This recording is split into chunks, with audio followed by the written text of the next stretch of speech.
Good morning. I'm Vicki Hopp with Washington County Master Gardeners, and today I am at the Washington County Community Garden. I am in their beautiful pollinator plot.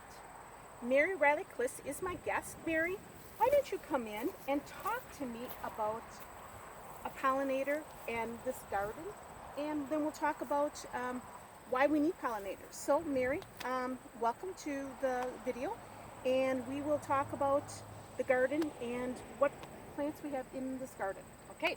Well, pollinators are tremendously important in any garden, Right. whether it's here where we have a vegetable garden or places who have farmers which are commercial growers. Right. They need bees, they need pollinators to pollinate their crops.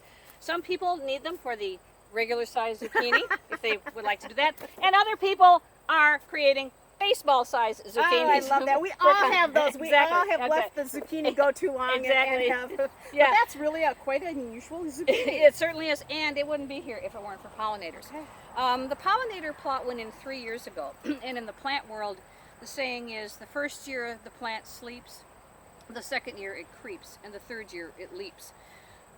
And so this is definitely a leaping year because, as you can see by this stiff goldenrod right here, it's huge. That It's taller. is- It's taller than I am, which isn't saying a lot. No, but because it's you and I are both 5 exactly, foot, so- exactly. But these are all plants that are native to Wisconsin. You can see we also have coneflowers, Canadian rye, with the Bee balm. bee balm, Monarda, is just about done. What about this one? What is this? That is called compass plant. It has a really unusual rough leaf. Okay. It hasn't blossomed yet, and I'm not sure whether it was the last plant. It was very late to come up this year, so we're kind of wondering what's this plant going to do, if anything. What's this in here? That one would be one of the various hyssops. It could have been, if you smell the leaves on it, they smell kind of like licorice. And it is a huge pollinator attractor. If you stand right here and look, you will see that we have all kinds of aerial activity going on. The pollinators that we see in this particular plot would be honeybees, bumblebees, beetles, butterflies, birds, ants, and wasps. And all of those, basically any mobile critter can become a pollinator. If we don't have pollinators, then we don't get fruit set on some of our fruits and vegetables. Something like an apple, a pear, that all needs pollinators. Yep, almonds. Almonds. So those are all things that need the pollinators.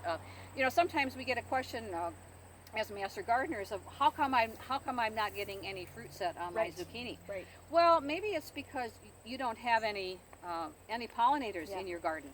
And so anything that you can do as a homeowner to promote pollinator residence in your garden is a really, really good idea. And you have something that you want to show right here? Sure. This is one of the things that you can install in your garden. It's called a mason house for mason bees. Yep. Theoretically, it should be up on a platform about 5 or 6 feet high.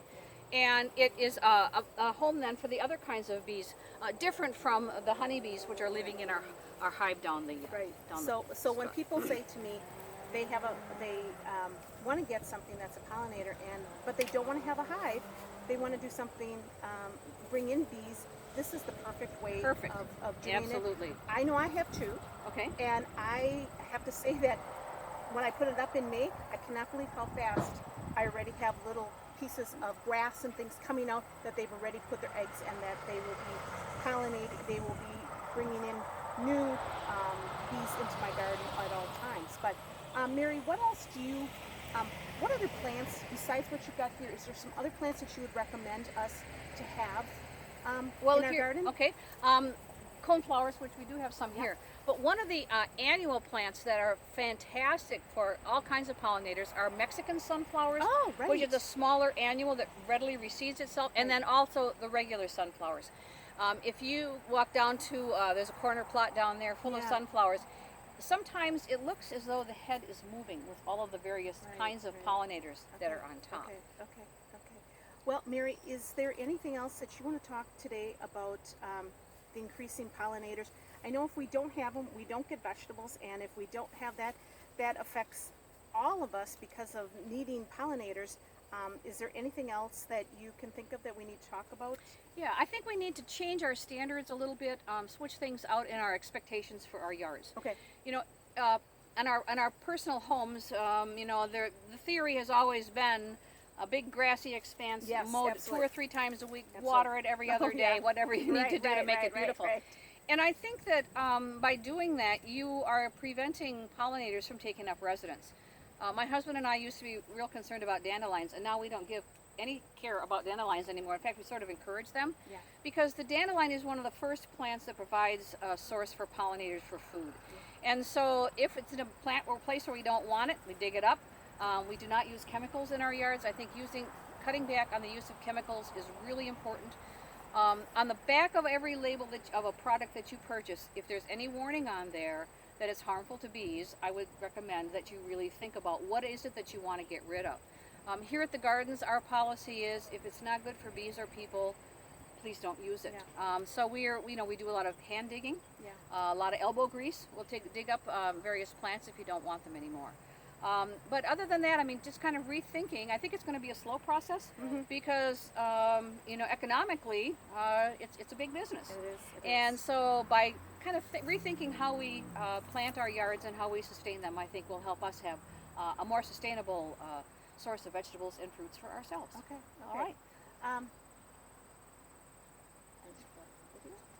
Oh, turn it off. Okay. so We'll see. thank you again.